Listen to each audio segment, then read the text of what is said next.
Hello， 大家好，我是 JK， 这是一加 A45至尊版。这款产品搭载了天玑9400+处理器、灵犀触控芯片，还有个电竞 WiFi 芯片 G1，号称是行业首款电竞3星的性能旗舰主打的是一个零卡顿、零断触、零延迟的游戏体验。不过其实每次遇到这种主打游戏体验的手机，我其实都很犯愁因为咱就是说，现在但凡是个旗舰机，你散热别太差，谁玩游戏还能不好啊？那又是电竞3星，又是什么风驰游戏内核，真的有用吗？本期视频我们一起实测来看看。先看外观虽然是主打游戏体验的产品，但 A45至尊版的外观很简洁，竖直摄像头模组呆口面积比上一代缩减了42%。你这样横屏玩游戏的时候呢，摄像头模组就不太会和手指打架，这点非常加分那我们手里这个配色呢，还有条纹装饰，整机拿在手里的质感不错，并且手感很好，也不太累手。整机的参数配置给大家打在这里，像是什么144赫兹的屏幕和6700毫安时的电池，这些为游戏体验打好基础的配置，我就不赘述了。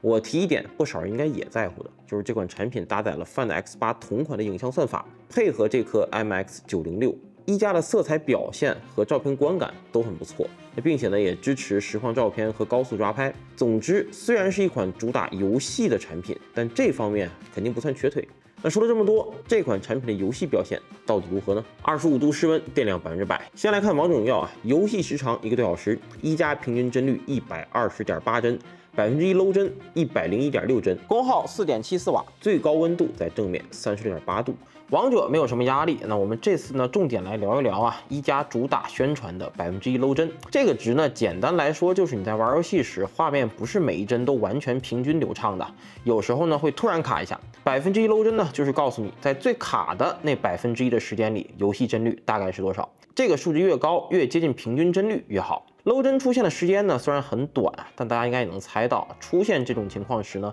反而是团战、钢枪等关键场景。虽然时间短，但这时候如果真卡一下，那肯定是输掉游戏，外加心态爆炸。那我们也测试了压力更大的崩铁，30分钟跑图，平均帧率59.9%，1% low 帧38.6%，功耗4.2瓦，最高温度出现在背面36.2度。而搭载骁龙8至尊版的机型呢，同样的30分钟崩铁跑图，平均帧率59.8%，1% low 帧34.5%。这么来看，虽然帧率差不多，但一加在 low 帧上确实有两下子。并且一加这次呢，凭借着风驰游戏内核，官方宣传能够做到不依赖外挂独显芯片，实现原升级的120帧体验。比如原神我们也做了测试，原升级120帧加高画质体验，平均帧率120.6%，1% low 帧100.3%，功耗6.6瓦。最高温度43.4度，这个体验呢确实很棒。哪怕是对比搭载骁龙8至尊版的机型，同样开启智能插帧，1% low 帧和一加相比呢，就有比较明显的差距了。所以能够看出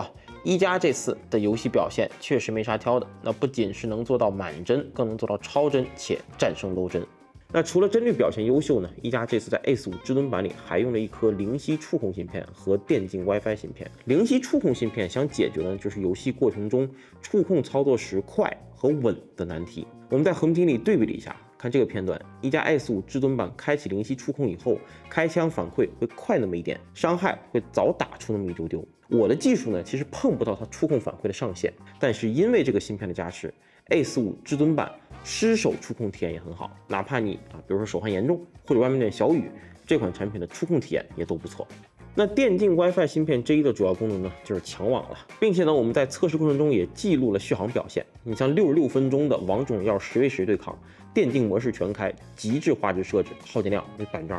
按照这个表现，这款产品玩5个小时问题不大。并且至尊版还配备了100瓦的快充，加上旁路充电，这个也是对长时间玩游戏很加分的一个功能。那可以说这款产品从外观到性能到算法再到细节功能，都算是为游戏玩家考虑到了。在完整测试完这款产品以后呢，确实能够感受到一加在游戏方面的各种努力，对体验是有帮助的。如果你是一个每天都要打一会儿原神的玩家，或者你在通勤路上就想来2把王者荣耀放松一下，那一加 A45至尊版确实可以给你一个稳定顺滑又不太烫手的游戏体验。